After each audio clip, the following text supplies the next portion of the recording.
स्वागत है आपका हमारे सी लर्निंग प्लेटफॉर्म पे। आज का हमारा टॉपिक क्या है? Present continuous tense. ठीक है, आज मैं आपको बताने वाला हूँ कि आप प्रेजेंट कॉन्टिन्यूअस टेंस के जितने भी सेंटेंसेस हैं जो हिंदी में आपको वाक्य दिए जाते हैं उन्हें आप इंग्लिश में कैसे ट्रांसलेट करेंगे। ठीक है, और उसके लिए क्या पैटर्न आपको इस्तेमाल करना है, इस बात की पूरी इन्फॉर्मेशन मैं आपको इस वीडियो में दूंगा। ठीक है, इसके अलावा कुछ फैक्ट की बातें जो प्रेजेंट कॉन्टिन्यूअस टेंस को करते वक्त हमें ध्यान रखनी पड़ती है, इसके बारे में भी मैं आपको बताने वाला हूँ। तो चलिए शुरू करते हैं। प्रेजेंट कॉन्टिन्यूअस टेंस, सबसे पहले इसकी पहचान क्या होती है? तो देखिए, इसकी पहचान आपको ऐसे वाक्यों के पीछे हिंदी में या तो रहा है लिखा दिखेगा, ठीक है, और है की जगह हूं भी हो सकता है, रहा हूं। अगर कोई सिंगल इंडिविजुअल काम कर रहा है और अपने बारे में बात कर रहा है तो हूं नजर आएगा आपको। ठीक है, इसके अलावा अगर वो लड़की है तो रही है, ठीक है, और हूं भी हो सकता है, ठीक है ना, अगर वो इंडिविजुअली अपने बारे में बात कर रही है। ठीक है, इसके अलावा अगर वो बहुत सारे हैं, ठीक है, तो रहे हैं, ठीक है, और रहे हो भी हो सकता है। ठीक है, तो ये इसकी हिंदी में पहचान है। ऐसे वाक्य आपको एंड होते हुए नजर आएंगे इन पर्टिकुलर्स के साथ, रहा हुआ है, हूं, या फिर रही है, रही हूं, या रहे हैं, या रहे हो। ठीक है, इनके साथ ये वाक्य आपका एंड होगा। ठीक है, टेंसेस को हम यहाँ पे भी स्टडी कर रहे हैं, तो इसमें हमारा सबसे पहला जो सेंटेंस का फॉर्मेट आता है वो आता है पॉजिटिव। ठीक है, सबसे पहला स्ट्रक्चर जो हम स्टडी करते हैं वो हम स्टडी करते हैं पॉजिटिव के लिए। ठीक है, तो पॉजिटिव में आपका स्ट्रक्चर क्या होने वाला है? पॉजिटिव में आप सबसे पहले लिखेंगे, देखिए, सब्जेक्ट को ट्रांसलेशन के दौरान आप सबसे पहले सब्जेक्ट को लिखेंगे। सब्जेक्ट के बाद आपको लगाना है helping verbs, is, are, am. ठीक है, इन्हें हम क्या कहते हैं? Helping verb. They are help. Is, are, am कैसे लगाया जाता है सब्जेक्ट के अकॉर्डिंग, ये भी ध्यान देना है आपको। ठीक है, इसके बारे में मैं आपको बताता हूं। इज, आर, एम के बाद आप क्या लिखेंगे? इसमें वर्ब, और वर्ब के साथ आपको ऐड करना है आईएनजी। ठीक है, उसके बाद लास्ट में क्या आएगा? ऑब्जेक्ट। ठीक है, और देन फुल स्टॉप। ठीक है, अब हेल्पिंग वर्ब्स, इसको आप कैसे इस्तेमाल करेंगे? तो देखिए, अगर आपका सब्जेक्ट ही, शी, इट या फिर सिंगुलर नाउन है, यानी एक वचन संज्ञा है, अगर इनमें से कोई भी है तो आप उसके साथ कौन सा हेल्पिंग वर्ब यूज करेंगे? इज। ठीक है, अगर आपका यू, वी, दे, ठीक है, या कोई प्लूरल नाउन यानी बहुवचन संज्ञा है, तो इसके साथ आप क्या यूज करेंगे? इसके साथ आपको यूज करना है आर। ठीक है, यह आपका हेल्पिंग वर्ब होगा। इसके अलावा अगर आपका सब्जेक्ट आई है, ठीक है, आई, तो उसके साथ आप क्या यूज करेंगे? एम। ठीक है, ये आपका हेल्पिंग वर्ब है जो आप यूज करना है आपको डिफरेंट सब्जेक्ट्स के साथ। ठीक है ना, वो subject he, she, it singular नहीं हो सकता है, ठीक है, तो उसके साथ आप इस करेंगे। You, we, they plural noun हो सकता है तो उसके साथ आप आर करेंगे, या फिर अगर आई है तो उसके साथ आप एम यूज करेंगे। ठीक है, अब देखिए, इसका एक टाइप का एक एग्जाम्पल, श्याम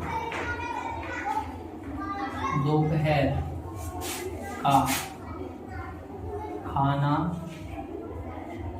खा रहा है। ठीक है, स्ट्रक्चर इसमें कौन सा आता है? अगला स्ट्रक्चर आता है नेगेटिव। ठीक है, नेगेटिव, नकारात्मक वाक्य। इनके लिए क्या स्ट्रक्चर है? सिर्फ नॉट इंक्लूड करना है, और हमें पता होनी चाहिए कि नॉट को हमें किस पॉइंट पे यूज करना है। सेम सब्जेक्ट के बाद helping verbs, is, are, am. ठीक है, फिर उसके साथ नॉट।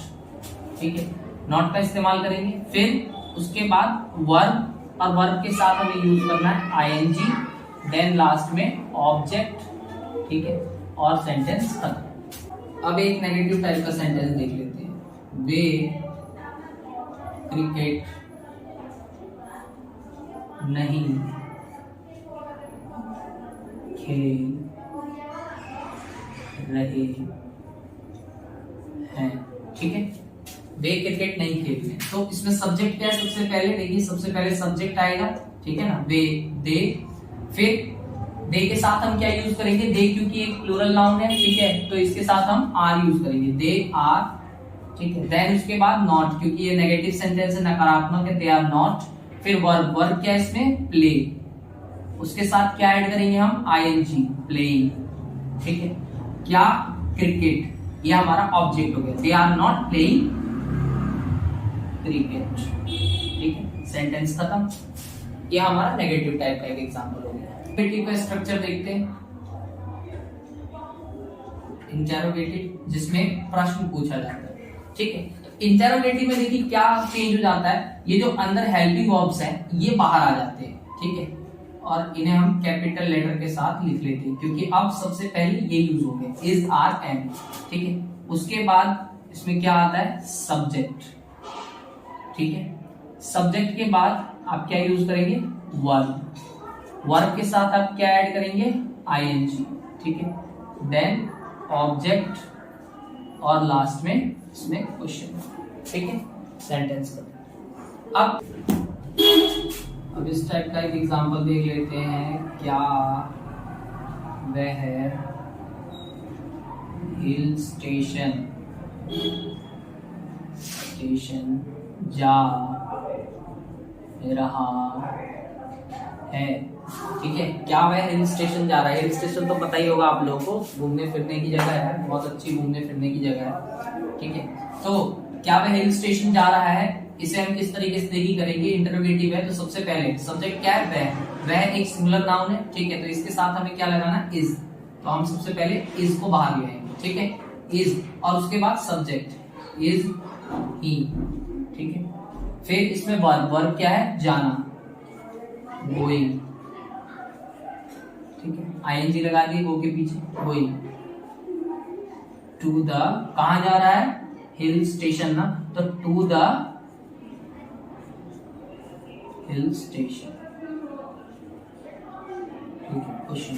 देखिए इसके अलावा इसमें वर्ब जो एंडिंग हो रही है, वर्ब एंडिंग की दो कंडीशंस है इसमें। एक, अगर वर्ब की एंडिंग एक वॉवेल और एक कॉन्सोनेंट के साथ हो रही है, मतलब कि एक वॉवेल है एंड देन उसके आफ्टर ही एक कॉन्सोनेंट है, ठीक है, तो इस कंडीशन में जो हम आईएनजी ऐड करते हैं वो थोड़ी सी स्पेसिफिक हो जाती है। देखिए कैसे, इसमें जो लास्ट का लेटर है ये डबल टाइम रिपीट हो जाता है, ठीक है। अगर आपका जो वर्ब है वो एंड हो रहा है एक वॉवेल देन एक कॉन्सोनेंट के साथ, ठीक है, तो आप जो है उस लास्ट वाले कॉन्सोनेंट को वहां पे रिपीट कर देंगे। जैसे कि गेट है तो गेट का हो जाता है गेटिंग, ठीक है, डबल टी आ जाता है यहाँ पे। सिट का हो जाएगा सिटिंग, ठीक है। इसके अलावा स्विंग का हो जाएगा SWIM स्विमिंग, ठीक है। स्किप का हो जाएगा स्किपिंग, डबल पी, ठीक है। लास्ट का लेटर डबल रिपीट हो जाएगा। ट्रेवल है तो ट्रेवलिंग, ठीक है। ऐसे और भी कई सारे, जैसे रन है तो रनिंग, ठीक है ना। तो इस तरीके से जो जब आप देखेंगे कि एक वॉवेल और एक कॉन्सोनेंट लास्ट में जो है वो कंसेक्यूटिवली है, तो इस कंडीशन में आप देखेंगे कि वो जो लास्ट का कॉन्सोनेंट है वो दोबारा से एक बार रिपीट हो जाएगा। इसके अलावा दूसरी कंडीशन क्या है कि अगर डबल वॉवेल आ रहा है, ठीक है, डबल वॉवेल की कंडीशन में डबल वॉवेल यहाँ से हट जाता है, जब हम आईएनजी ऐड करते हैं तो ये हो जाता है, यहाँ डबल वॉवेल की जगह वाई आ जाता है, ठीक है, और उसके बाद हम इसमें आईएनजी लगाते हैं, यानी कि डाई लिखा है तो ये डाइंग हो जाएगा, ठीक है। लाई लिखा है तो एल के साथ वाई आ जाएगा और फिर हम आईएनजी लगाएंगे, ठीक है। तो ये दो कुछ स्पेसिफिक यहाँ पे कुछ कंडीशंस हैं, जब आप वर्ब को जो है आईएनजी लगा के लिखते हैं तो उस कंडीशन में जो है आपको इस बात का ध्यान रखना होता है, ठीक है।